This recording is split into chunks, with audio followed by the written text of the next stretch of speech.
ఒకప్పటి రాష్ట్ర రాజధాని అయిన కర్నూలు జిల్లా అభివృద్ధికి నోచుకోవడం లేదని కర్నూలుకు చెందిన డాక్టర్ తిరుపాల్ రెడ్డి అన్నారు. కర్నూలులోని ఆదిత్య టెస్ట్ ట్యూబ్ సెంటర్లో నిర్వహించిన మీడియా సమావేశంలో డాక్టర్ తిరుపాల్ రెడ్డి మాట్లాడుతూ కర్నూలు, వైజాగ్, అమరావతి, తిరుపతి తరహాలో కర్నూలును అభివృద్ధి చేయాలని కోరారు. రాయలసీమ ముఖద్వారమైన కర్నూలును ఆంధ్రప్రదేశ్ రాష్ట్ర 4th పిల్లర్ సిటీగా అభివృద్ధి చేయాలన్నారు. ఐటీ రంగాన్ని కర్నూలులో అభివృద్ధి చేస్తే యువత హైదరాబాద్, చెన్నై, బెంగళూరుకు వెళ్లకుండా కర్నూలులోనే ఉంటారన్నారు. ఎయిమ్స్ తరహా ఇన్స్టిట్యూట్ ఏర్పాటు చేయాలన్నారు. రాష్ట్రం విడిపోయి 12 సంవత్సరాలు అయినా కర్నూలులో హైకోర్టు బెంచ్ ఏర్పాటు చేయలేదని డాక్టర్ తిరుపాల్ రెడ్డి అన్నారు. కర్నూలులో పేరుకే రాయలసీమ యూనివర్సిటీ ఏర్పాటు చేశారని అభివృద్ధి మాత్రం చేయడం లేదన్నారు. విద్యార్థులు విద్యతో పాటు క్రీడల్లో రాణించే విధంగా ప్రతి స్కూల్లో మైదానాలు ఉండే విధంగా చూడాలన్నారు. కర్నూలు సిటీ అని పేరు పెట్టారు, కానీ ఇక్కడి నుంచి రైల్వే మార్గాలు చాలా తక్కువగా ఉందన్నారు. ముఖ్యమంత్రి చంద్రబాబు నాయుడు కర్నూలు అభివృద్ధికి ప్రత్యేక చర్యలు తీసుకోవాలని కోరారు. ఆంధ్రప్రదేశ్గా అంటే ఇప్పుడు 3 పిల్లర్స్ ఉన్నాయి కదా, వైజాగ్, అమరావతి అండ్ తిరుపతి. అలాగే 4th పిల్లర్గా కర్నూలు ఎందుకు డెవలప్ చేయకూడదు? ఆ 4th పిల్లర్ అండి, ఇప్పుడు ఎగ్జాంపుల్ వాళ్ళంతా ఏమనుకుంటున్నారంటే తిరుపతి మనకు రాయలసీమ, ఎంటైర్ రాయలసీమ కవర్ చేస్తుంది అనుకుంటున్నారు. కానీ కర్నూలు నుండి అదు నుండి మనం తిరుపతి పోవాలంటే 350 కిలోమీటర్స్ నుండి 450 కిలోమీటర్స్ దూరం అవుతుంది. సో కర్నూలుకి అంటే మనం రాయలసీమకు, ఎంటైర్ రాయలసీమకు తిరుపతి మెయిన్ అదే మెగా సిటీగా అంటే మనకు అప్రోచబుల్గా లేదు. కాబట్టి మనం కర్నూలుని రాయలసీమ సెంటర్గా అంటే లొకేషన్గా సో మనము ఇది డెవలప్ చేసుకోగలిగితే ఫ్యూచర్ బాగుంటుంది.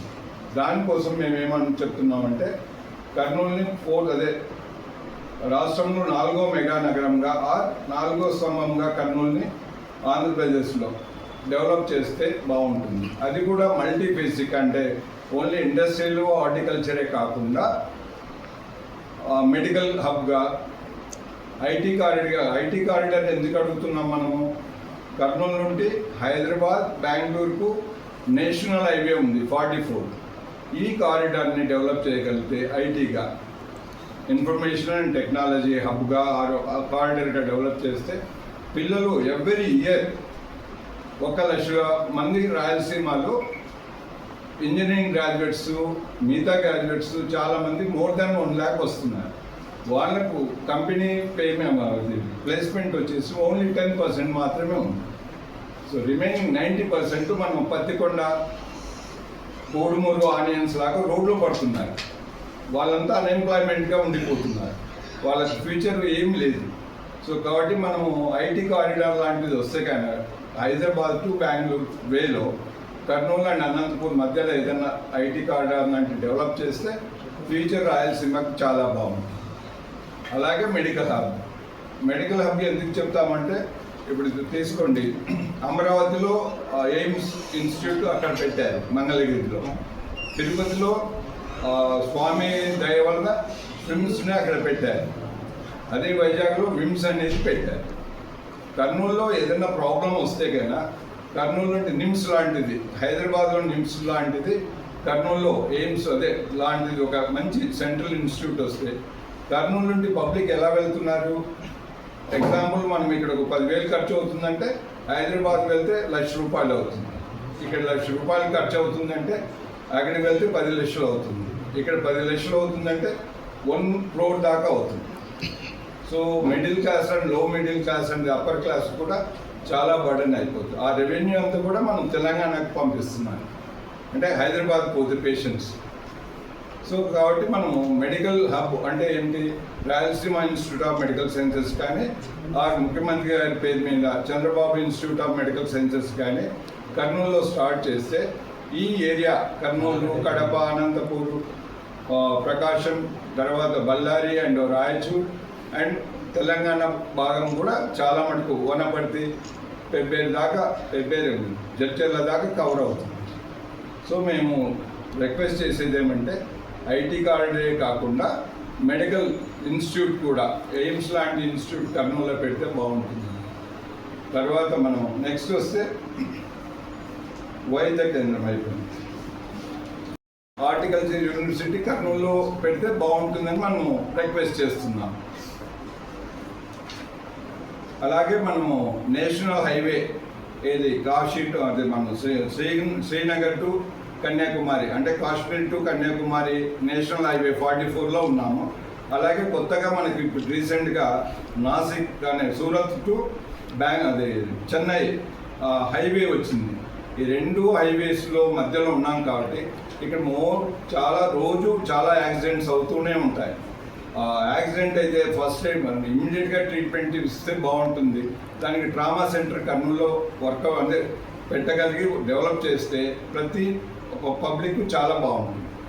So all India medical institute లాంటి ఇన్స్టిట్యూటే కాకుండా ట్రామా సెంటర్ కూడా కర్నూలులో వస్తే బాగుంటుందని మేము కోరుతున్నాం. తర్వాత ఇప్పుడు ప్రతి ఎగ్జాంపుల్ తెలుగుదేశం గవర్నమెంట్ 2014లో దే ప్రామిస్డ్ ఏంటి హైకోర్టు బెంచ్ ఇస్తామని. ఇప్పటికి 12 ఏళ్ళు అయింది. హైకోర్టు బెంచ్ కాదు, లా యూనివర్సిటీ వైకాపా గవర్నమెంట్లో లా యూనివర్సిటీ ఇక్కడ పెట్టారు. సో ఇప్పుడు హైకోర్టు బెంచ్ లేదు, లా యూనివర్సిటీ లేదు. ఇంతవరకు వస్తుందని చెప్తున్నారు కానీ జీవో ఇంతవరకు ఇష్యూ చేయలేదు.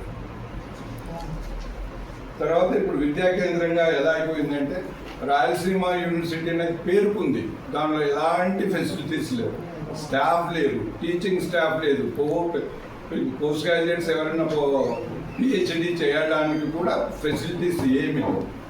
ఇప్పుడు రాయలసీమలో engineering college government engineering college start చేశారు కానీ ఎలాంటి ఫ్యాకల్టీ కావాల్సినంత ఇన్ఫ్రాస్ట్రక్చర్ ఏమీ కూడా లేదు. పేరుకు రాయలసీమ యూనివర్సిటీ పెట్టారు కానీ డెవలప్మెంట్ మాత్రం ఏంటి.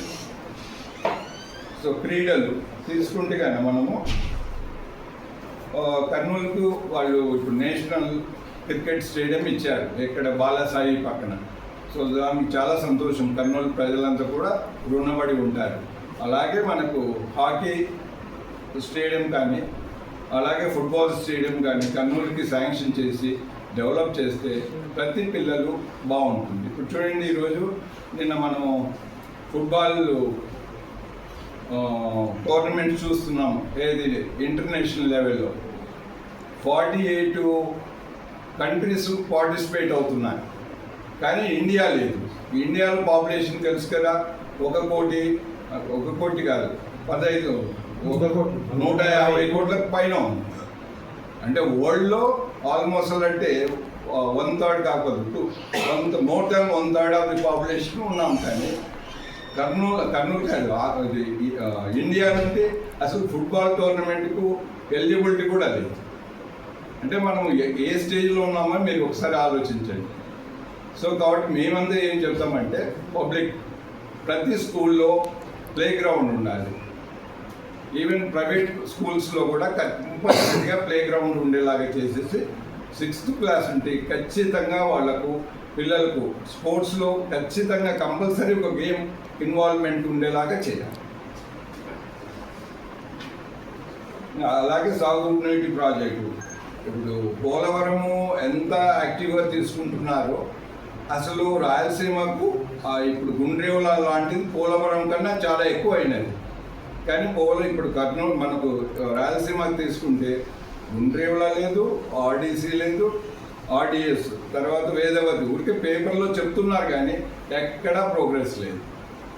పర్ క్యాపిటా ఇన్కమ్ కర్నూలు వచ్చేసి 1.07 lakhs ఓన్లీ. స్టేట్ లెవెల్ మన స్టేట్లో ఆంధ్రప్రదేశ్లో ఉన్న పర్ క్యాపిటా ఇన్కమ్ వచ్చేసి 2,56,000 ఉంది. సో మనం ఎక్కడున్నాం? సో డెవలప్ అయిన అదేది జిల్లాలను డెవలప్ చేయడం కన్నా డెవలప్ కావాల్సిన జిల్లాలను డెవలప్ చేస్తే చాలా బాగుంటుంది.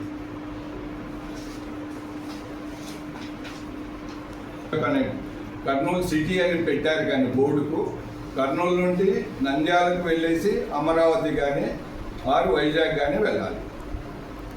అలాగే నంద్యాల నుండి మన కర్నూలు నుండి మంత్రాలయం కానీ రాయచూరు కానీ ఆదోని కానీ వెళ్ళేసి బాంబే వెళ్ళాలి.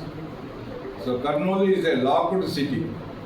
అంటే దీన్ని అన్లాక్ చేస్తే రైల్వేస్లో మనం బాగా డెవలప్ కాదు, సిటీకి అప్రోచబిలిటీ ఉంటుంది. ఆ అప్రోచబిలిటీ లేకుండా ఏం డెవలప్ చేస్తారు చెప్పండి?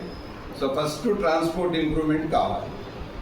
తర్వాత మనం ఎయిర్పోర్ట్లు చాలా డెవలప్ చేస్తున్నా కానీ ఎయిర్పోర్ట్లో కావాల్సిన ఇన్ఫ్రాస్ట్రక్చర్ లేదు కర్నూలు. సో నైట్ ల్యాండింగ్ లేదు, రన్వే ఎక్స్టెన్షన్ కావాల్సినంత లేదు. సో కాబట్టి మేము చెప్పేది ఏమంటే ఇవన్నీ ఈ అన్ని డెవలప్